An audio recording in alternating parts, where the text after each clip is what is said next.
Chase with ChaseNCredit. Another beautiful day. God's gonna bless us with some sunshine.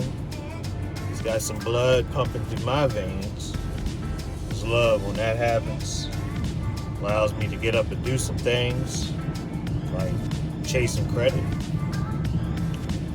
I want to just talk a little bit more today about the opportunity that comes along with ChaseNCredit. I had an interesting day yesterday with some lenders, and sitting down with them and just asking them questions. Know what's needed with what's needed to apply for a business line of credit or even a business loan for an opportunity that's coming up, say about in the next 30 to 45 days. And they went to explain, basically they're going to want to see the company's last 3 years financial statements, the last 3 years tax returns, the last and it basically can start off just seeing 3 years financial statements, profits and loss. That's the first thing you can hand to them, or allow them to see a picture of the company's financial health, and the last 3 years tax returns just allows them to substantiate basically what the financial statements is saying, basically proof. So, because you have filed that with the IRS.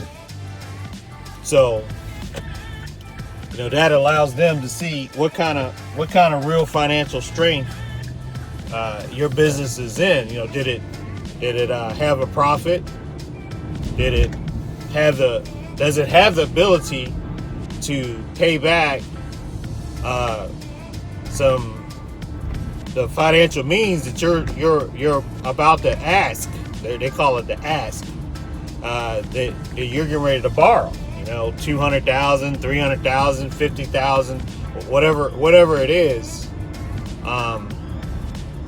and at the same time, and when they call it the ask, and the amount that you're about to borrow, they're looking at, can it afford any more debt load. They're also looking at the current debt load that the business has. So that's basically the numbers, right? That's what the bank is really looking at, the numbers. So then I said, so what about the applicant? What about our personal credit? And they said, well, of course we're going to look at the personal credit, but that's not the only thing that we look at. And they didn't say it like they downplayed it, like that was just a small a portion of what they looked at, but they also didn't say it like that's like the only thing that they look at. But they also didn't say it like we don't look at the personal credit. So read between all those lines. They do look at the personal credit, right? They do look at the personal credit. And so that gave me a little, opportunity to say, so if, just for my curiosity or some of the people that I talked to, I didn't tell them that, I help clients, because I'm there, with my client, which is my wife. We're talking about business credit. We're about to apply for credit for a company. I just said, so if this is called a business loan, and she's about to apply for a business loan or a business line of credit, why isn't it called a personal loan? We all kind of giggled, but it's because self-explanatory. It is a business loan, right? Or it is a business line of credit. No doubt. I mean, there's nothing secret about that, right? But at the same time, it is a person, living, breathing person with a social security number, a person who generated that business, a person who gave that business a name, a person who opens and locks up that company doors every day. It's a person who runs that business, right? The CEO, the president, the founder, all that. Could be all that in one. That's the person. So it's the person who is responsible for that business, right? Who makes all the decisions, the financial decisions, good or bad. So it's the person who's responsible for paying back those monthly payments once they obtain that business loan or that business line of credit. Is the person. So just to make sure that we all understand, it is a business loan that you're applying for or a business line of credit, but it takes a person to be responsible for setting up the automatic pay that come out of that business account, or to actually or physically write out a check and put it in an envelope and lick a stamp and put it on the envelope, or to literally walk that payment into the bank and pay that note or mail it off, whatever the case is. It takes a person. So they might as well check out the person's personal credit to see how they pay their own bills, to see how they normally are going to pay back the business loan and line of credit, if that make any sense. I'm pretty sure it does. So just thought I'd slip that in there. But that's how banks work. Banks are risk adverse. Banks have a scoring system, and they went to explain that. So they can't step out of those guidelines because banks are regulated, right? And if they're regulated and they step out of that, they could get in trouble. Like, why would they risk their own job to give a business a loan and they don't meet that criteria and give you the loan, which means highly likely if you score low, which means you're a risk, and then you mess around and default,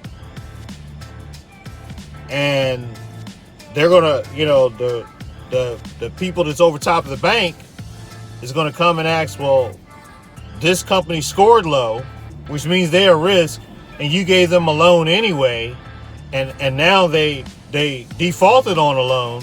Who's responsible for giving them this loan? I mean, they might as well have stole the money from the loan themselves, like gave it to a friend.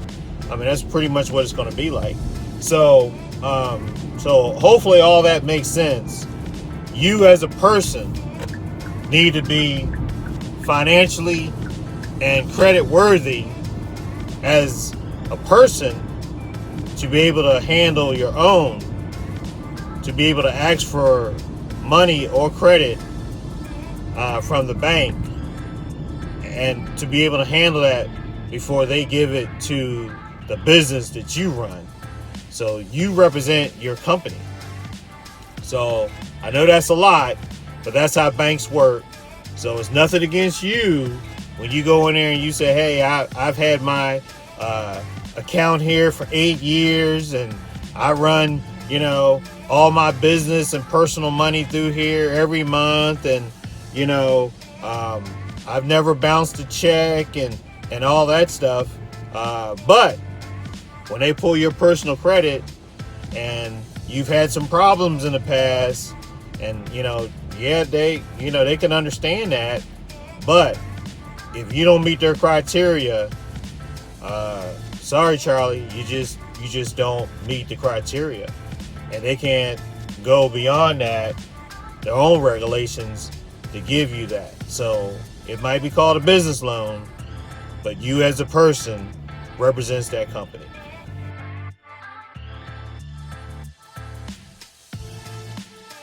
So now, for a little morning motivation, I saw where someone posted this morning. Thought it was pretty cool, this one. They said, you won't get very much done if you only grind on the days that you feel good. I thought that was at first it was a little entertaining, but it does make sense, right? I mean, there's days where, I get up and, as they call it, wake up on the wrong side of the bed. And, I just don't feel good. Maybe I don't really hit snooze, but, you can kind of be like, let me go back in for another 10 minutes, and 10 minutes could turn into 30 minutes or whatever, and you have well intentions to get up at such time, but it don't work out that way, or whatever the case is, but you don't feel as good as the day before, you're not motivated as the day before, or whatever the case is. It's like, you got to get up and go to work. You got to get up and your feelings is like, I don't wanna. But at the same time, it's not like back in the day when you was a kid and you had your parents to sit here and say, you better get up and go to school, because if you don't go to school, you're gonna miss school, or you're gonna miss something in school, and you need your education and all that. Whereas if I don't get up and if I don't go out there and grind, I'm gonna miss something. I'm gonna miss an opportunity. Opportunity is not gonna come. It's not gonna knock on my door. It's not gonna, sweet talk me out of bed. It's not gonna sit here and dress me and brush my teeth, and it's not gonna sweet talk me out of the door and drive me to opportunity and show me where opportunity is. I got to get up and grind every day, twice on Sunday. The good part about it is, I can maybe just move a little slower some days, right? That still counts, right? But I'm still taking one step. I'm still putting one foot in front of the other. That's the good part about it. Or maybe I don't do as much in the morning and I can still start my day all over, right? And I can grind it out a lot harder in the afternoon. That's the good part about it, because it's my day. Whatever I don't want to do is just lay in bed and be like, pour me another drink, because I'm sitting there and I'm feeling sorry for myself. And then what's going to make it worse is now at the end of the day, because I didn't do anything and I'm feeling sorry for myself, now I'm going to feel even worse, because now it's going to be a double whammy. I'm going to be more upset at myself because I laid in bed and I didn't do anything. So now I'm going to be like more upset at myself because I felt bad earlier in the day and I didn't do anything, and now I laid in bed all day and I'm upset at myself because I didn't push myself to get up and do anything. That's going to be even worse. So hopefully y'all got something out of that. So whether you feel good or you feel bad, feelings are just that. They aren't true. So the worst part about getting up in the morning is getting up. But once you get up and you get moving, right, you're up. So get past that, get up, get moving, get past that, get going, get on the other side, you know, let the bid let you go. Tell the bid you got other things to do. Let the bid know that you'll be back, right? You're not gonna be gone forever, and get out there and do the things you got to do, especially if it's get out there and be chasing some credit, because like I said a little bit earlier, you're going to need it. You got to have it. And when it comes to business credit, it's not a matter of if, it's a matter of when. So the last thing you want to do is get to the point of opportunity and you needed some business credit like 2 months ago, right? So don't put yourself in that situation. It's better to have it, not need it, than need it, not have it. So get out there, get on your grind. If you wake up and you don't feel like it, good. If you wake up and you feel like it, good. Just get going. So this is Chase with ChaseNCredit, and I'll talk to y'all soon.